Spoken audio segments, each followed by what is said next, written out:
Bonjour très chers amis, bonjour, j'espère que vous allez tous bien. C'est une nouvelle guidance pour la deuxième quinzaine du mois de février.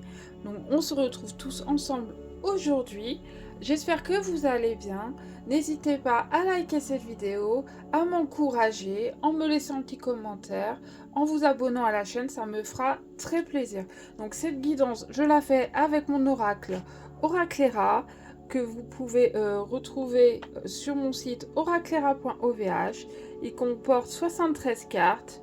Voilà, donc je l'ai conçu pendant de très longs mois et j'attends la version finale. Donc, je vais faire 3 tas et vous choisirez celui qui résonne le plus avec vous. Donc, nous revoilà avec les 3 tas. Donc, il y a celui à ma gauche avec la pierre noire, celui au milieu avec la pierre blanche, ou transparente plutôt, et celui à ma droite avec la pierre blanche. Donc n'hésitez pas, prenez une bonne inspiration, détendez-vous, prenez le temps de réfléchir. Quel tas résonne le plus avec vos énergies en ce moment, lequel vous attire le plus. Concentrez-vous, mettez sur pause s'il faut. Je vous laisse choisir et on se retrouve pour la suite avec le groupe 1 pour la guidance. Groupe 1, bienvenue dans votre guidance. Nous allons découvrir ensemble les cartes qui vont couvrir les 15 prochains jours, les énergies qui vont vous habiter pendant ces 2 prochaines semaines. Alors vous prenez bien sûr que les messages qui rentrent en résonance avec vous. Vous prenez ce que vous avez à prendre et si vous trouvez que ça ne vous correspond pas, vous le mettez de côté. Parce que c'est une voyance pour un public et voilà, tout ne peut pas forcément vous correspondre. Donc, découvrons ensemble les 3 cartes qui vont couvrir ces 2 prochaines semaines. Alors, en énergie principale, nous avons l'écoute. En défi, en blocage, en clé, nous avons le passage. Et en conseil et en évolution possible, nous avons la ruine. Alors, nous allons commencer par l'écoute. Je vous montre bien cette carte. Vous voyez, vous avez une oreille dans le ciel. Voilà. Donc là, on vous dit clairement, c'est une période où vous devez prêter attention, où vous devez écouter ce que l'on vous dit. Vous devez être réceptif. Vous devez faire preuve peut-être un peu, utiliser votre intuition. Vous devez observer. Ça met en lumière l'importance d'être attentif aux messages qui vous entourent. Ça peut concerner plusieurs aspects. Ça peut être vous-même. Peut-être vous devez vous écouter vous-même. D'accord? Peut-être que vous avez des signaux intérieurs, mais que vous écoutez pas. Peut-être que vous avez des réponses en vous, mais que voilà, comme vous ne vous connectez pas à vous-même, c'est noyé sous le bruit du doute, de la peur, ou peut-être voilà, vous prenez pas le temps. Peut-être vous vous posez pas et vous prenez pas le temps de vous écouter, alors que c'est très important. Hein. La première personne à écouter, c'est nous-mêmes. Je veux dire, on est la personne la plus importante de notre vie. Donc il faut vraiment prendre le temps. Des fois, le silence, ça fait du bien. Franchement, voilà, écoutez-vous. Je pense que ce sera une très très bonne chose. Ensuite, il y a l'écoute extérieure. Donc peut-être votre entourage qui vous apporte des conseils qui sont précieux. Euh, peut-être vous les écoutez pas, peut-être que vous les ignorez, peut-être vous n'avez pas trop envie, ou peut-être vous faites même pas attention. Hein. Ça se trouve, il y a des conseils qui vous sont prodigués, mais vous êtes tellement ailleurs que ça se trouve, voilà, ça passe, ça rentre dans une oreille, j'ai envie de vous dire, et ça sort par l'autre. Ça veut dire ça ne reste pas. C'est quand même dommage. Des fois, on a de très bons conseils. Donc, portez attention aux autres. C'est toujours bien de faire un peu attention aux autres aussi. Et ensuite, ça peut être des signes de l'univers. Parfois, l'univers, il peut vous envoyer des synchronicités ou des signes subtils pour vous guider sur le bon chemin. Donc il faut faire attention aux répétitions, aux rêves marquants, à des ressentis, vous voyez. Peut-être que ça aussi, il faut prendre le temps. Hein. Si vous êtes une personne occupée, peut-être prenez le temps de vous poser. pourquoi cette carte elle est centrale. Donc voilà, vous devez être dans une posture d'observateur et non d'action. Peut-être si vous êtes quelqu'un d'action, là on vous dit arrêtez d'agir et observez. Peut-être il faut affiner votre perception de ce qui se passe autour de vous et il y a sûrement une vérité importante qui est en train de se révéler à vous. Et il faut que vous l'accueilliez, que vous ouvriez pour l'accueillir avec toute l'ouverture d'esprit qui est en vous. Alors maintenant, il y a peut-être des choses qui vous bloquent. Peut-être que vous avez un mental qui est trop bruyant et que vous n'arrivez plus à discerner l'essentiel. Si vous avez trop embrouillé, vous n'arrivez plus à discerner. Peut-être que vous avez un attachement excessif à vos propres croyances qui pourrait fausser votre perception. Ou alors aussi une tendance à ne pas vouloir entendre ce qui pourrait être inconfortable à accepter. Des fois, on n'a pas envie d'entendre les messages quand ça ne va pas dans notre sens. Mais des fois, il faut accepter pour pouvoir avancer. Alors, posez-vous bien ces questions en rapport avec cette carte. Quels sont les signes ou les ressentis que vous avez ignorés récemment? Est-ce que vous vous laissez guider par votre intuition ou est-ce que vous les refoulez? Et avez-vous pris le temps d'écouter véritablement ce que l'on vous dit? Groupe 1. Écoutez-vous, écoutez les autres. Ouvrez grand vos écoutilles. Passons à la carte 2. Donc nous avons le passage. Alors c'est très symbolique cette carte. Vous voyez, il y a un passage. Ça vous montre que vous passez quelque part d'une étape à l'autre. C'est un moment de transition, peut-être d'hésitation, peut-être ou peur du changement. Donc ça montre que vous êtes dans vraiment une phase de transition, qu'il y a un cap qui doit être franchi. Mais peut-être, comme c'est un blocage, parce qu'elle est en blocage cette carte, que vous hésitez, que vous avez des résistances et que vous n'osez pas franchir cette porte qui est grande ouverte, je précise, elle est grande ouverte. C'est peut-être une transition personnelle.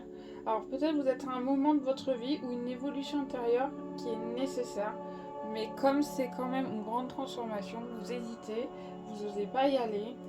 C'est peut-être professionnel ou relationnel. Il y a peut-être un changement majeur qui se présente à vous, mais vous ne savez pas comment l'aborder, vous ne savez pas comment l'intégrer dans votre vie. C'est vrai, ça peut être beaucoup de changements des fois. Ça peut être un changement de poste, ça peut être une nouvelle relation, ça peut être peut-être aussi laisser des choses des fois. Donc ça peut être un défi lié à l'inconnu, passer d'un état à un autre. Voilà, oui, il y a une prise de risque. Et si vous avez peur de l'inconnu, c'est vrai que du coup vous freinez. Moi je pense que cette porte, des fois il faut oser les transformations pour évoluer.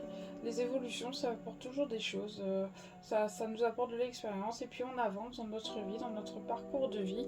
Et ça aussi c'est important. Alors pourquoi c'est un défi? Alors vous avez en vous, vous savez au plus profond de vous que ce changement il est nécessaire, mais vous n'y arrivez pas. Vous avez du mal à y aller, à lâcher prise, vous avez votre vie actuelle et vous bloquez complètement. Vous avez une forme d'attachement à l'ancien, à une structure familière qui vous sécurise. Ouais, voilà, ça c'est la peur de l'inconnu. Et du coup, voilà, vous cherchez des excuses pour éviter de franchir cette porte, vous reportez. Et, euh, et voilà, donc vous attendez sûrement le moment parfait qui ne viendra jamais ou l'incertitude sur ce qui vous attend de l'autre côté, on peut jamais être sûr. Là, c'est un saut vers l'inconnu. Si vous attendez des certitudes, vous n'en aurez jamais. Et après, vous avez aussi la sensation d'être coincé entre l'ancien et le nouveau sans savoir comment avancer. Oui, vous êtes entre deux mondes quelque part. Et vous ne pouvez pas rester entre deux mondes. Il faut avancer, je pense.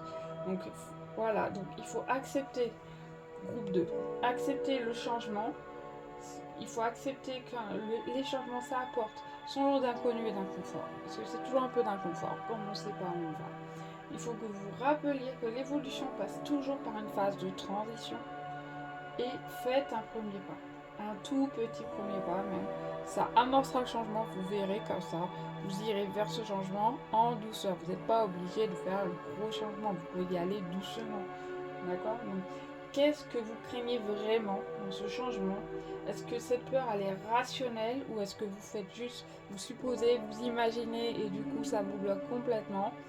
D'accord? Et qu'avez-vous à gagner si vous traversez cette étape? Et vous allez sûrement gagner quelque chose. On ne change pas pour rien, il y a sûrement des avantages. Pensez à ce que vous allez pouvoir gagner, ce que vous allez pouvoir faire. D'accord? À quoi votre vie ressemblera après ce changement. Alors, la ruine. Vous voyez, c'est un paysage abandonné, tout détruit. C'est vrai que ça peut faire peur comme ça, mais des fois, voilà, c'est une fin de cycle, destruction, mais ça peut être aussi un symbole de renaissance. Parfois, il faut détruire pour reconstruire. Alors, c'est vrai que ça peut sembler dramatique à première vue, mais en réalité, il y a un message vraiment de transformation. Moi, je trouve que ça va vraiment avec le passage. Peut-être que vous avez besoin de détruire quelque chose pour avancer vers quelque chose de nouveau. Donc il y a quelque chose dans votre vie qui doit s'effondrer pour pouvoir reconstruire quelque chose de neuf. Vous ne pouvez pas rebâtir sur ce qui existe déjà. Moi je pense que c'est sincèrement ça. Donc, ou alors il y a peut-être dans votre vie quelque chose d'ancien qui était là depuis toujours, qui s'effondre. Donc ça peut être une croyance, ça peut être une habitude, un mode de vie. Peut-être que ça vous sert plus aussi. Alors peut-être si ça vous sert plus, il faut accepter de faire table rase quelque part. Ensuite, vous avez aussi des situations qui arrivent à son terme. La vie, c'est une suite de cycles. Et les cycles, eh ben, ils se terminent toujours. Il faut accepter ça aussi, même si des fois on n'aime pas. Ça peut être un travail, ça peut être une relation, ça peut être un projet. Et on peut avoir de la nostalgie, mais il faut laisser partir les choses. Il faut laisser partir les choses. Et après, vous avez aussi une libération par la destruction. Voilà, c'est comme je vous dis, hein, des fois, vaut mieux, si vous avez un bâtiment qui est en train de péricliter, qui est dangereux à habiter par exemple, vaut mieux le détruire, en construire un neuf, tout beau, sécurisé, vous voyez. On ne va pas essayer de rafistoler le vieux bâtiment qui a trop de défauts. Je pense sincèrement, des fois, vaut mieux tout reconstruire. C'est mieux, on part sur des belles bases, c'est plus sécurisé, c'est franchement mieux. Donc il faut accepter l'idée que certaines choses ne sont pas faites pour durer, c'est la vie, c'est les cycles, rien n'est éternel, tout est changement, tout est en mouvement. Donc il faut savoir gérer l'incertitude d'un nouveau départ après un effondrement, et il faut trouver la force en vous, de voir cette fin comme une opportunité. Voilà, c'est ça. C'est pas un échec, c'est pas quelque chose. Vous pouvez le ressentir comme négatif, mais en vrai, c'est pas négatif. Ce changement-là, il vous apportera aussi du positif. D'accord? Des fois, on voit pas tout de suite les avantages, on voit pas tout de suite le positif, mais ça peut vous apporter des bonnes choses aussi. Il ne faut pas voir que le négatif. Posez-vous ces questions. Quelle structure dans votre vie est en train de s'effondrer et pourquoi? Que pouvez-vous apprendre de cette situation et comment vous pouvez transformer cette perte en renouveau? Parce que tout se transforme dans la vie. Il n'y a pas de perte, il n'y a pas je perds ça, vous avez rien. Non, il y a toujours des gains. D'accord? Il faut essayer de positiver, essayer de voir toujours le positif et avancer là-dessus. Donc, je vais vous faire une petite synthèse, groupe 1. Donc, il faut que vous sachiez écouter ce qui passe autour de vous, parce que les réponses sont là quelque part, il suffit juste d'être attentif. Osez franchir le passage, les étapes, n'ayez pas peur, sachez évoluer, acceptez d'évoluer et acceptez de laisser tomber ce qui n'est plus solide. Ce qui s'effondre, c'est pas une punition, mais c'est une opportunité de repartir sur des bases plus saines. Donc, groupe 2, j'ai envie de vous dire, il y a du changement dans l'air, faut l'accepter, faut pas avoir peur et positiver, voyez le positif, toutes les nouvelles situations, je pense, il y a du bon à prendre. Voilà, je pense que si votre parcours de vie, si votre chemin, il vous mène à ce changement, ça peut être que du positif. Donc prenez un moment de silence pour écouter votre intuition, identifiez ce qui doit être laissé derrière vous, osez faire le premier pas vers le changement et acceptez que certaines choses doivent s'effondrer. Posez-vous ces questions. Quelle voix intérieure avez-vous ignorée jusqu'à présent? Qu'est-ce qui vous empêche réellement de franchir ce passage, cette porte? Qu'est-ce que vous devez abandonner pour pouvoir avancer sereinement, en paix? On ne vous dit pas d'arracher une partie de vous-même, on dit d'y aller quand même, de vous rassurer et d'y aller avec toute la sérénité possible. Et comment pouvez-vous transformer cette transition en une opportunité de renaissance? Donc, en conclusion, on vous invite à une profonde introspection, à un lâcher-prise nécessaire. Une transformation est en cours et bien qu'elle puisse sembler déstabilisante, elle vous ouvre la voie à un renouveau essentiel. Donc je terminerai par oser écouter, traverser et reconstruire groupe 2. Voilà, donc la vie, avancée sur votre chemin de vie. Voilà, donc cette deuxième quinzaine de février et le thème c'est vraiment le passage, cette transition. Donc transiter en paix, en sérénité, groupe 1, pardon. Donc voilà, n'hésitez pas si cette guidance vous a plu à vous abonner, à me laisser un petit like, un petit commentaire, ça m'encouragera, ça me fera plaisir. Maintenant passons au groupe 2. Groupe 2, bonjour, bienvenue dans votre guidance. Donc j'espère que vous allez tous bien, que vous êtes prêts à écouter les messages de l'oracle. Découvrons ensemble les 3 cartes qui vont accompagner ces 2 semaines de février, les 2 dernières semaines de février, les énergies qui vont habiter ces 15 jours. Alors, nous avons la loyauté, nous avons les loisirs et en conseil, en chemin, nous avons la réflexion. Donc, je vais commencer par la carte 1, l'énergie principale, la clé, donc la loyauté. Vous voyez ce chien qui est loyal à son maître, qui n'attend qu'à... Voilà, vous voyez qu'il attend juste. Vous savez, les chiens, il y a eu des études, hein. Ils cherchent toujours à décrypter l'émotion de leur maître. Ils cherchent toujours dans le visage l'expression de ce qu'attend son maître pour bien le servir, bien l'accompagner, être toujours, j'ai envie de dire, le meilleur compagnon possible. Donc cette carte, hein, elle signifie la fidélité, l'engagement et des valeurs profondes. Donc ça indique que votre situation repose actuellement sur un attachement fort. Alors ça peut être une personne, ça peut être un projet, ça peut être une cause. Vous êtes quelqu'un, ça démontre que vous êtes une personne fiable, que vous tenez vos engagements et que vous accordez une grande importance aux relations sincères et durables. Donc ça peut être un engagement envers quelqu'un de famille, ami, partenaire, mentor, ou même envers vous-même et vos objectifs, parce que c'est très important d'être loyal envers soi-même. Vous avez des principes solides qui guident vos choix. D'accord, vous êtes une personne de confiance, ça vous apporte du soutien dans votre entourage, vous avez un sens de devoir qui vous permet d'avancer avec stabilité.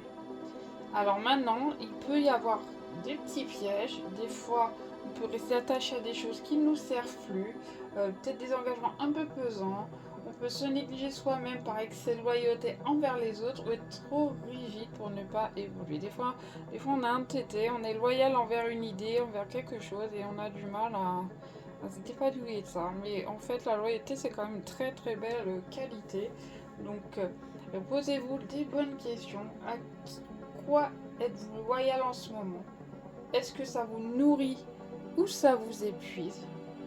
Est-ce que vous êtes fidèle à vos besoins ou seulement à ceux des autres? Ça, vous vous posez la question. Est-ce que vous prenez vraiment soin de vous? Ou est-ce que cette carte, ça montre que vous êtes plus loyal envers les autres que vous-même? Et avez-vous peur de lâcher certaines relations, situations par crainte de trahir quelqu'un? Parce que la loyauté, c'est vrai que c'est une très belle valeur, mais il faut être loyal aussi, il faut pouvoir être honnête. Hein, parce que des fois, il y a des personnes qui sont loyales, elles n'osent pas dire de peur de trahir. Vous savez, être honnête, c'est pas trahir. Alors, je vais passer à la carte 2 parce que bon, la loyauté, hein, à part l'attachement à des valeurs, c'est vraiment une carte de valeurs. Hein, ça montre que vos valeurs, vous êtes vraiment une personne très fiable. Groupe 2. Donc, ou alors vous avez quelque chose à laquelle vous n'allez pas lâcher en tout cas. Alors, les défis, blocages, les aspects à travailler. Alors, les loisirs, en aspect à travailler, j'ai envie de vous dire, ça se parle quasiment tout seul. Hein. Si vous avez ça en défi à relever, j'ai envie de vous dire, ça veut dire qu'il y a un déséquilibre dans votre vie entre vos responsabilités et le plaisir. Ça veut dire qu'il y a un manque de détente ou de créativité. Vous ne prenez pas assez de temps pour vous amuser, vous détendre, vous nourrir votre créativité. Parce qu'il y a les arts, genre, je vais vous montrer, hein, parce que les loisirs, vous voyez, il y a le livre, il y a le sport, il y a la musique, il y a la randonnée, il y a la peinture, il y a vraiment le jardinage, vous voyez, c'est vraiment, pardon, je sens très mal, c'est vraiment tous les loisirs, donc créatifs, physiques, culturels, donc il faut vraiment prendre du temps pour tout ça. Faut équilibrer nos vies, je dirais jamais assez ça. Il faut qu'on puisse se faire avoir des moments où on puisse se retrouver avec soi-même, faire des choses qui nous font plaisir parce que sinon c'est pas bon, c'est pas bon du tout. Nos énergies après sont fatiguées, elles sont usées et on sera pas bien. Donc il faut bien s'équilibrer, il faut bien s'aligner avec soi-même, avec ses propres besoins. Alors pourquoi vous avez cette carte en défi? Donc comme je disais, hein, vous êtes sûrement trop sérieux dans votre approche de la vie et peut-être que vous avez l'impression que les plaisirs c'est pas très utile ou vous n'avez pas le temps alors que vous devriez lâcher prise et vous autoriser à faire des choses simplement pour vous. Même ne serait-ce qu'une heure ou deux dans la semaine, hein, juste une activité une fois dans la semaine pour vous. Juste avoir votre moment à vous. Il faut que vous vous donniez la permission de souffler. Même si vous avez un emploi du temps chargé, il faut que vous ayez une plage, programmer cette plage et garder cette plage pour vous, quoi qu'il arrive, quoi qu'il advienne. Et peut-être vous culpabiliser si vous prenez du temps pour vous. J'ai envie de vous dire, tout le monde a besoin d'un petit moment à soi. C'est pas culpabiliser parce que vous osez prendre une heure ou deux pour vous dans la semaine. Vraiment, je pense que c'est important pour son bien-être. Donc n'ayez pas de routine trop rigide. Euh, il faut que vous ayez un peu de place pour l'imprévu. Il faut que vous reconsidérer aussi les loisirs, hein. C'est pas une perte de temps. C'est une source d'énergie, c'est une source de bien-être. C'est quelque chose de positif. Et vous pouvez créer du lien en plus dans des activités de loisirs. Vous pouvez vous ouvrir vers d'autres choses, apprendre des choses. Donc c'est jamais perdu. C'est une expérience comme une autre. Toute l'expérience, on apprend quelque chose. Donc ce n'est pas du temps de perdu. Quand vous faites du bien, ce n'est jamais du temps perdu. D'accord? Donc alors arrêtez de reporter constamment vos envies personnelles en pensant que vous amuserez plus tard. Parce que voilà, peut-être vous dites ouais mais je vais pas aller m'amuser. C'est pas un amusement. Se faire plaisir, s'amuser, d'accord, mais c'est parce que ça vous recharge. Vous voyez? Ça vous avez besoin de ça aussi. Alors, je vais vous donner quelques petites astuces pour que vous puissiez essayer de vous faire plaisir. Donc je vous conseille, faites une liste des activités qui vous procurent du plaisir et essayez de placer du temps chaque semaine pour en pratiquer au moins une. D'accord? Au moins une. Celle qui est le plus possible, j'ai envie de vous dire, et qui vous apportera quand même un bien-être. Tentez quelque chose de nouveau, peut-être quelque chose que vous n'avez jamais tenté et que vous aviez envie, hein, pour briser la routine. Et essayez aussi, apprenez à dire non aux obligations qui vous empêchent de prendre soin de vous. De ça, je trouve qu'il y a tout le monde qui vous demande des choses, alors que vous n'avez déjà pas assez de temps pour faire ce que vous avez. Et là, il faut savoir dire stop, il faut savoir dire non. Vos journées, elles font 24 heures, vos semaines, elles font 7 jours. Vous n'avez pas plus de temps que les autres et c'est important d'avoir du temps aussi pour vous. J'ai envie de vous dire, pas tout sur vous, pas toute la charge sur vous. Et votre loyauté, je pense, là, à mon avis, si vous avez des obligations, comme vous êtes une personne loyale, refuser ou ne pas le faire, ça doit être très compliqué, mais il faut essayer de le faire quand même. Il faut essayer de le faire parce que sinon, les gens, ils vont finir par profiter aussi. Vous voyez? Il y a des gens, ils savent très bien que vous ne savez pas dire non, donc ils vont toujours aller vous demander. Donc posez-vous ces questions. Euh, Quand avez-vous pris du temps pour vous la dernière fois? Et quelle activité vous donnerait de la joie immédiatement si vous autorisez? Qu'est-ce qui vous ferait le plus plaisir? Réfléchissez là, tout de suite, là. Vous faites une liste. Qu'est-ce qui vous ferait vraiment envie? J'ai envie de vous dire. Eh ben, allez-y, faites-le, planifiez-le. Vous verrez, ça vous apportera une petite bouffée d'oxygène, ça vous fera du bien. Et est-ce que vous avez peur que vous amusez, ça vous éloigne de vos objectifs? Et pourquoi? C'est ça, pourquoi ça vous éloigne? Est-ce que vraiment 2 heures dans votre semaine, ça va tout faire s'effondrer vos projets? Je ne crois pas. Je ne crois vraiment pas. Donc prenez du temps, planifiez, faites-vous plaisir, redonnez-vous de l'énergie. Franchement, c'est important, hein, le bien-être. Hein. Il ne faut pas que vous alliez en burn-out, je sais pas quoi. Faut savoir vraiment... prenez du temps pour vous. C'est vraiment ce qu'on vous dit là. Alors, vous avez la carte de la réflexion. Vous regardez ce cerveau qui tourne, qui tourne, qui tourne, qui tourne, et qui n'arrête pas de tourner, de réfléchir. Vous voyez, il réfléchit, il réfléchit, il réfléchit. Il n'arrête pas de réfléchir. Ça me fait penser aux machines qui s'arrêtent jamais. Donc là, il y a de l'introspection, une prise de recul, alignement avec soi-même. Ça vous encourage à analyser avec objectivité. Il faut que vous interrogiez sur vos engagements, la manière dont vous organisez votre vie, c'est ce qui vous apporte réellement du bien-être.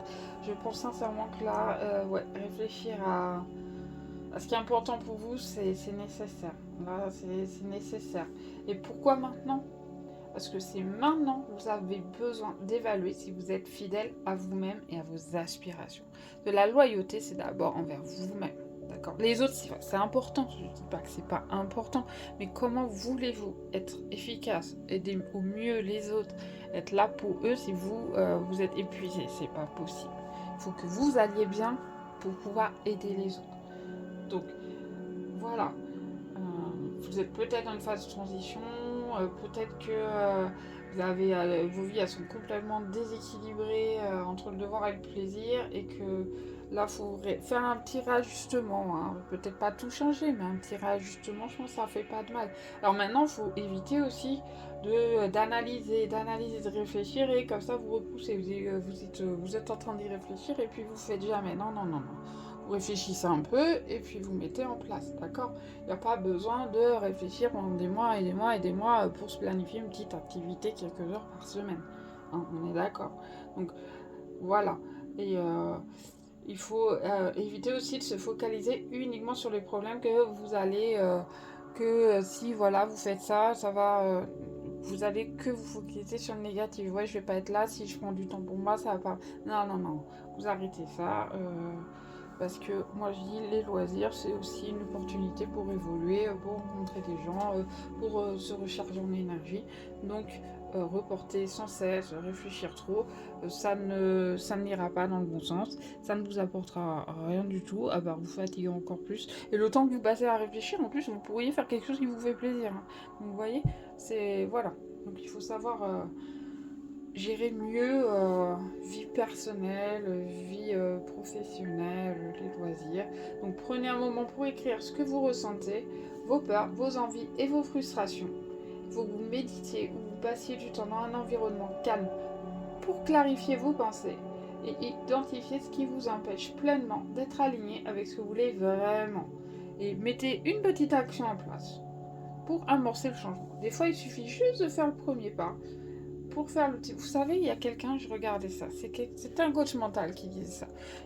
Parce que par exemple, se lever le matin pour faire un jogging, c'est vrai, c'est dur. Hein. C'est dur de se lever genre 1 heure plus tôt pour aller faire le jogging. Là, se dire, je vais aller courir dehors, il fait froid et tout. C'est vrai qu'on n'a pas envie.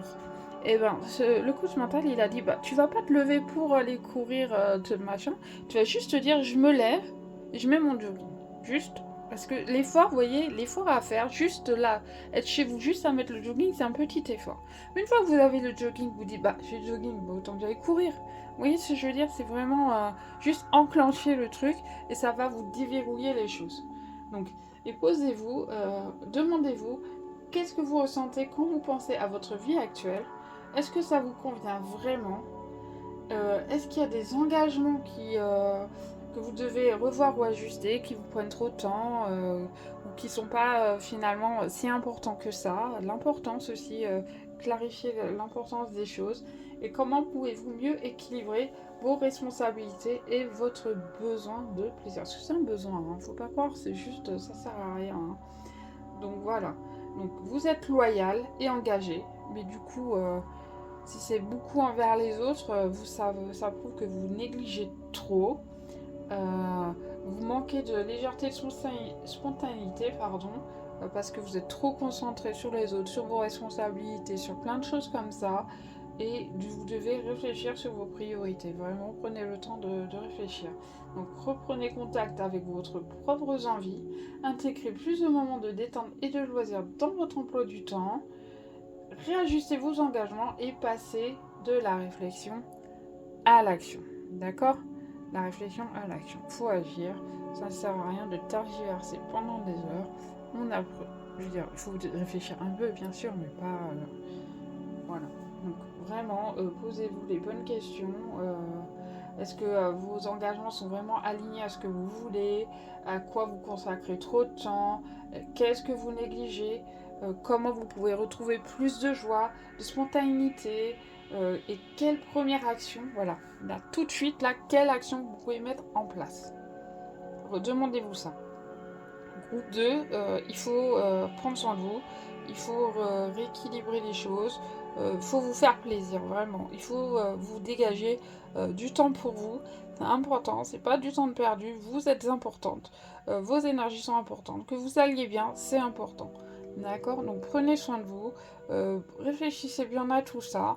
Et voilà, j'espère que cette guidance, elle vous a plu. N'hésitez pas à m'encourager, à me laisser un petit commentaire, à liker, à vous abonner à la chaîne.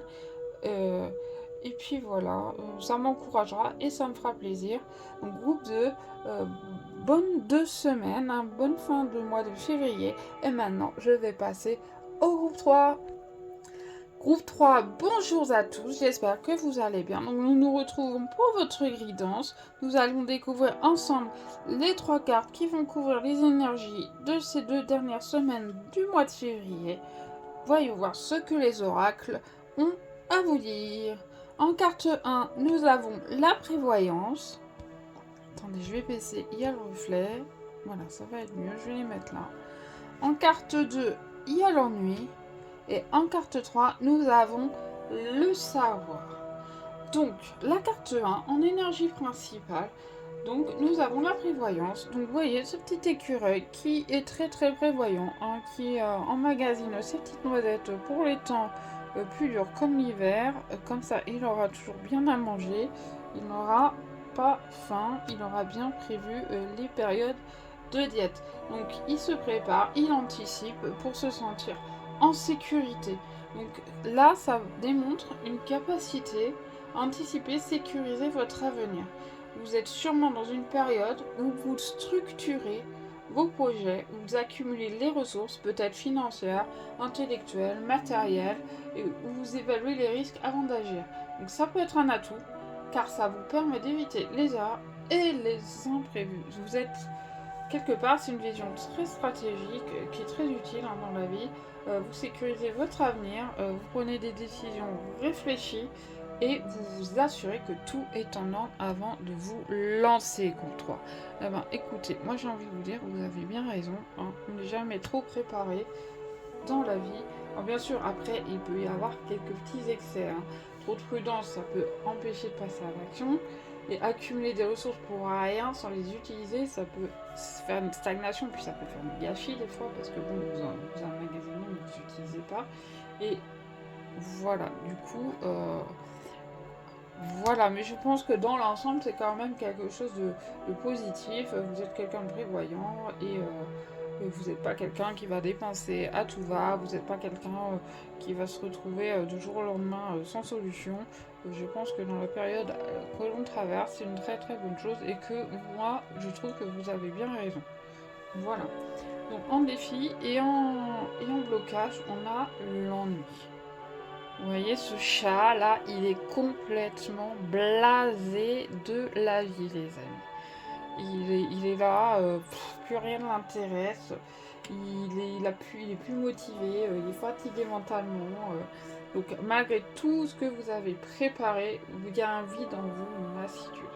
Donc peut-être vous avez planifié tant de choses et que vous n'avez plus d'excitation, tout s'est dissipé parce qu'on planifie, mais après c'est comme une machine, comme un robot, il n'y a plus de surprise, il n'y a plus...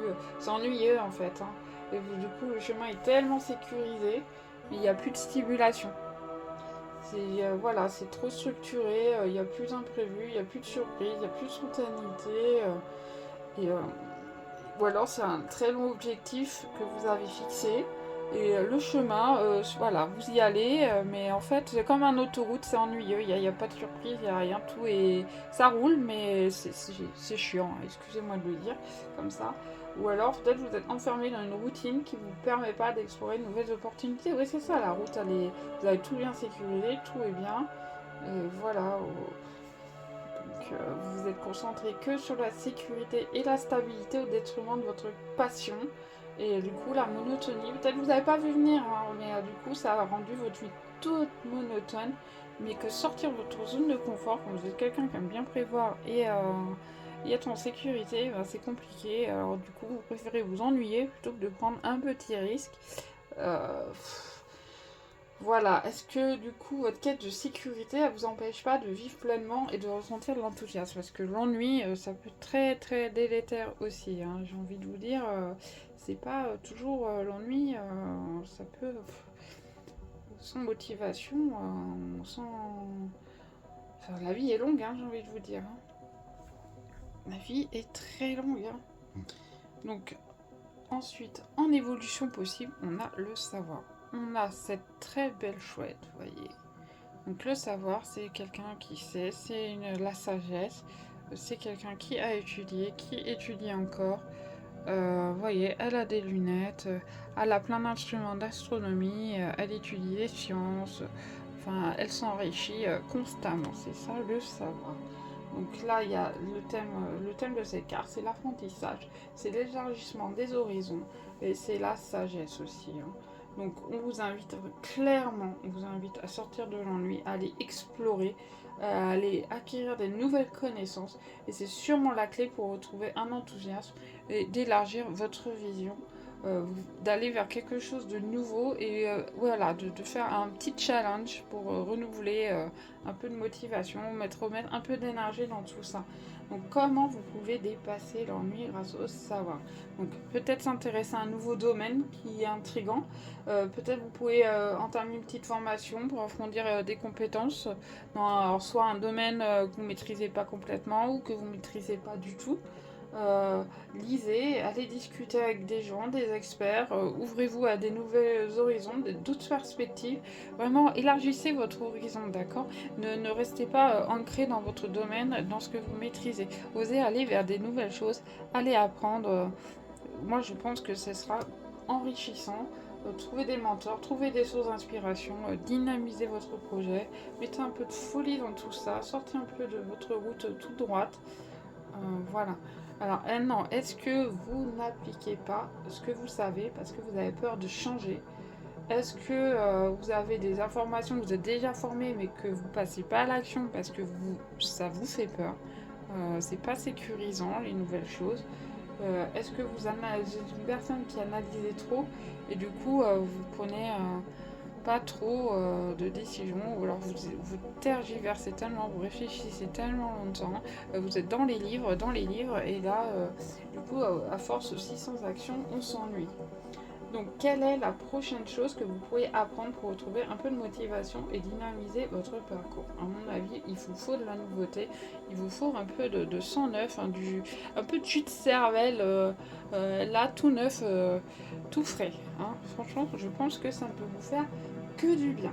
Donc vous faites preuve de prudence et de prévoyance, ce qui est une bonne chose, hein, mais c'est peut-être un peu trop rigide et du coup vous avez la routine et vous avez l'ennui qui s'installe parce que vous n'êtes plus stimulé par ce que vous faites. Et du coup, il vous faut de la nouveauté, il vous faut de l'inspiration, il vous faut du renouveau. Et la solution, ça passe par le savoir et l'exploration de nouvelles connaissances. Donc, allez découvrir des nouvelles choses. Le monde est grand, surtout avec Internet aujourd'hui. Franchement, il y a juste à cliquer sur un bouton et les actions que vous devez faire pour arranger tout ça. Sortez de votre routine, faites une activité nouvelle qui n'était pas prévue dans vos plans, apprenez quelque chose de nouveau, un livre, une formation, allez à une conférence, tout ce qui peut élargir votre horizon, d'accord? Ne restez pas dans l'attente et votre planification ne doit pas être une excuse pour éviter l'action. Il faut que vous alliez tester, il faut que vous alliez expérimenter, même si tout c'est pas parfaitement préparé. Des fois un peu d'imprévu. Honnêtement, on découvre des choses, on fait des rencontres, ça peut être une très très bonne chose. Puis la vie, vous ne pouvez pas tout planifier dans la vie, c'est impossible. Donc, réfléchissez, posez-vous ces questions. Quelles nouvelles compétences, quel savoir vous pouvez réveiller votre motivation. Donc, quelles nouvelles choses vont réveiller un peu votre cerveau et vos neurones, parce qu'il faut activer les neurones. Donc, la nouveauté, il n'y a rien de mieux. Est-ce que vous cachez derrière la planification pour éviter de passer à l'action? Et comment pouvez-vous introduire plus de spontanéité et d'aventure dans votre quotidien? Posez-vous bien, réfléchissez bien à tout ça. Vous êtes actuellement dans une phase où la planification est sécurisante, mais ça ne suffit plus à vous épanouir. Et pour éviter la stagnation, il est essentiel de vous ouvrir à l'apprentissage et à la découverte de nouvelles choses qui vous passionnent. L'ennui n'est pas une fatalité, d'accord? C'est un signal qui vous invite à évoluer et à élargir votre vision groupe 3. Donc c'est ça, il faut absolument que vous alliez au-delà de vos horizons, il faut que vous alliez au-delà de ce que vous avez l'habitude. Il y a plein d'activités, surtout avec Internet aujourd'hui, vous pouvez découvrir plein de choses.